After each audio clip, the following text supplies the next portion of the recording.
अब एक आपको बड़ा सुंदर सूत्र बता रहे हैं, वो ये कि निर्जला व्रत किस प्रकार से करें महाराज। प्यास बहुत लगती है, हम करना चाहते हैं, बड़ी महिमा सुनी। 26 एकादशियों का जितना महत्व है उतना अकेला निर्जला व्रत का महत्व है। भीमसेनी बड़ी एकादशी बोली गई है। तो हम आपको एक उपाय बता रहे हैं, कोई भी व्यक्ति निर्जला व्रत आराम से कर सकता है, प्यास भी नहीं लगेगी। एक उपाय बता रहे हैं, वो क्या? वो ये है कि एकादशी से एक दिन पहले दशमी को दोपहर को भोजन कर लेना, बिना नमक वाला मीठा भोजन कर लो। रात को केवल फल मात्र लो, मीठा भी नहीं लेना रात्रि को, ना नमकीन, और दोपहर को नमक ना खाओ।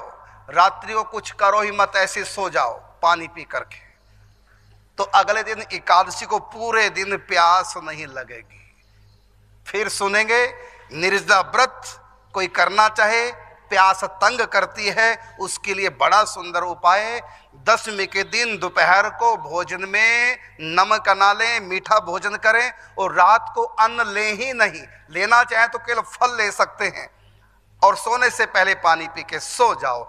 अगले दिन पूरे दिन प्यास लगेगी नहीं, बड़ी आसानी से दिन एकादशी का निर्जला हो जाएगा, दिन गुजर जाएगा। ये उपाय है यदि कोई करना चाहे एकादशी का व्रत। वैसे भी शास्त्रों में इस व्रत को त्रिदिवसीय व्रत कहा गया। हाँ, शास्त्रों में भी माने कि पहले कह दिया दशमी को एक ही बार पाने के लिए शास्त्रों में भी निर्देश देकर दिया गया है। तो दशमी को एक बार पाने तो शास्त्रों में निर्देश है ही है, दोपहर को पाओ। लेकिन यदि एकादशी को निर्जला व्रत करना है तो एक दिन पहले नमक छोड़ दो, दोपहर के समय छोड़ो। सुबह नमक ले लो, दोपहर को ना लो, रात को फल वगैरह ले लो, तो अगले दिन प्यास ही नहीं लगेगी। यह निर्जला व्रत किस प्रकार करें जो प्यास ना लगे। तो ये व्रत कोई भी कर सकता है, निर्जला व्रत। अब की बार आप फार्मूला हमने दिया, करके देख लेना। फिर मैं बताना चाहूंगा, दोपहर के समय भोजन में, एकादशी से एक दिन पहले दशमी को दोपहर के समय भोजन में नमक न लें, मीठा भोजन कर लें, अन्न ले लें। लेकिन रात्रि के समय अन्न भी ना लें, कुछ नहीं, केवल फल, और सोते समय पानी पी के सो जाओ। अगले दिन पूरा दिन प्यास नहीं लगेगी। कारण क्या है कि नमक खाने से प्यास लगती है। आपने रात्रि को नमक ही नहीं लिया, एक दिन पहले भी दोपहर को नमक नहीं लिया, तो नमक न लेने के कारण से आपकी प्यास आपको लगेगी नहीं। ये बड़ा सुंदर उपाय है। तो अगला हम प्रश्न करते हैं, एकादशी को कई होता है कि कभी भी भोजन करते हैं, कभी भी पारण कर लेते हैं, इसके लिए कोई निश्चित समय होता है? एक प्रश्न है। पारण के लिए, पारण के लिए, व्रत खोलने के लिए। इसके लिए जो है वो है सुबह का जो है ब्रह्म मुहूर्त के बाद प्रथम जो पहर है, तो उसमें अपना नृत्य कर्म करके ठाकुर जी की सेवा पूजा करके ठाकुर जी को भोग लाके फिर पारण कर लेना चाहिए। बिल्कुल, प्रथम प्रहर। लेकिन इसके लिए एक प्रत्येक एकादशी का एक नियम भी होता है, दिन मान के हिसाब से, कितने बजकर कितने मिनट कितने सेकंड से पहले, और कितने बजकर कितने मिनट कितने सेकंड के बाद।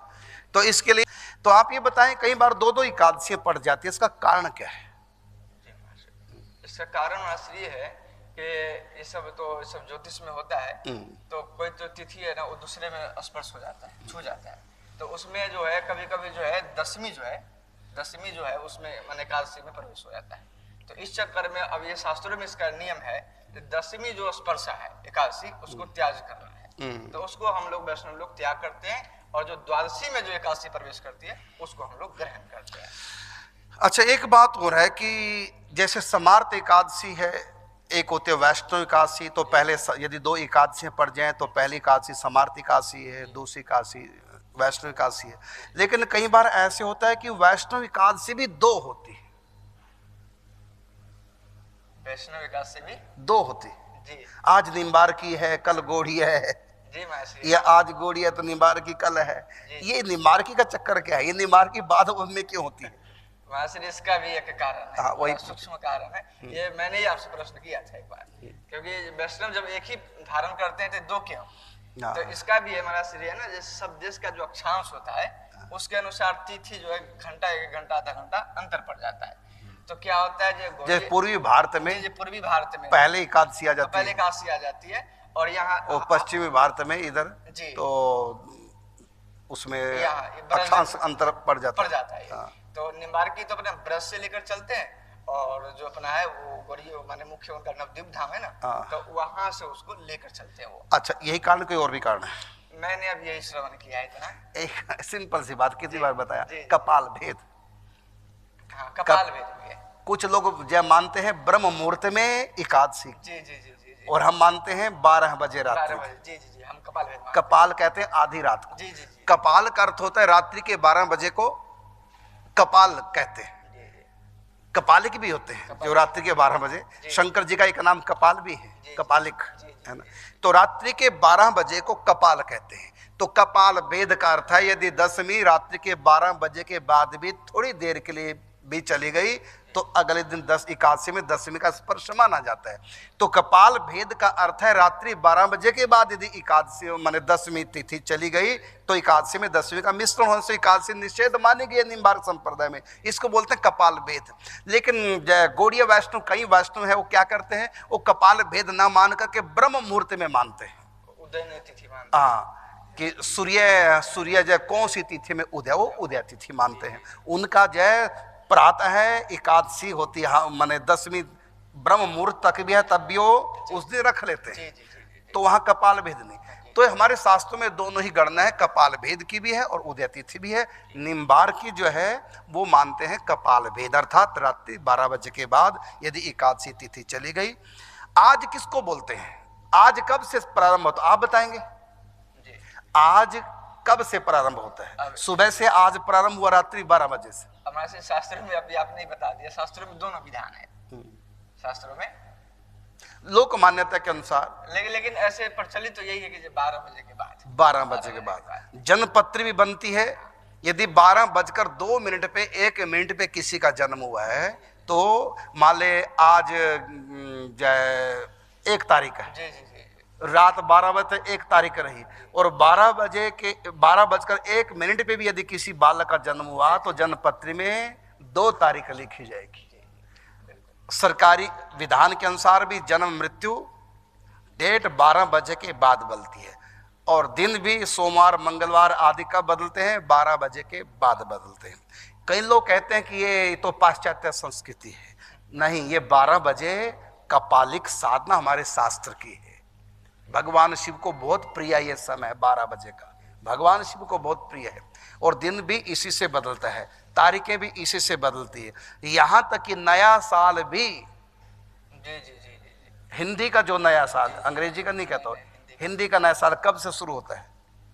ये अपना होता है चैत्र में। चैत्र में तो पूर्णिमा से शुरू होगा कि अमावस से? वो वैसे अमावस्या उसको मानते हैं, अमावस से मानते हैं, अमावस्या मानते हैं। है ना। नवरात्रे जो होते हैं,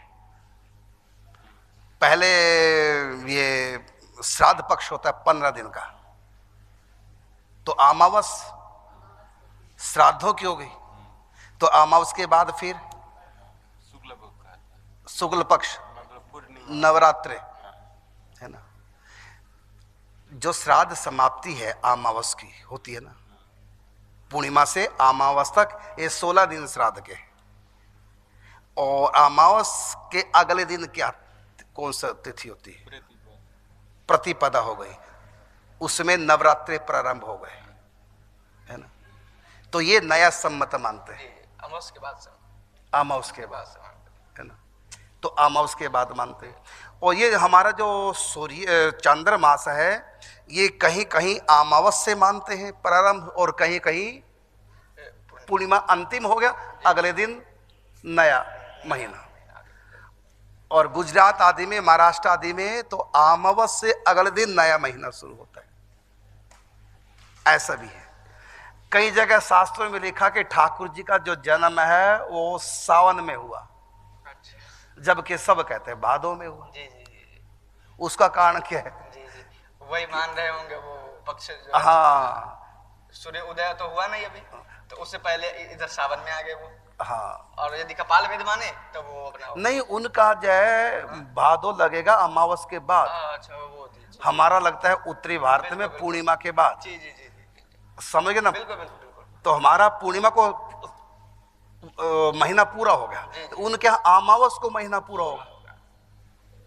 जी जी जी, एक पक्ष का अंतर पड़ जाता है। हाँ, तो एक पक्ष का अंतर हो गया कि नहीं। इसी प्रकार तो वहां श्री कृष्ण का जन्म यद्यपि भादो में हुआ है, भादो की सप्तमी, जी जी जी। लेकिन उनके अनुसार अभी सावन ही चल रहा है। कब तक? अमावस तक। हमारा सावन पूर्णिमा को समाप्त हो गया, उनका सावन अमावस को समाप्त होगा। इसलिए श्री कृष्ण का जन्म सावन में।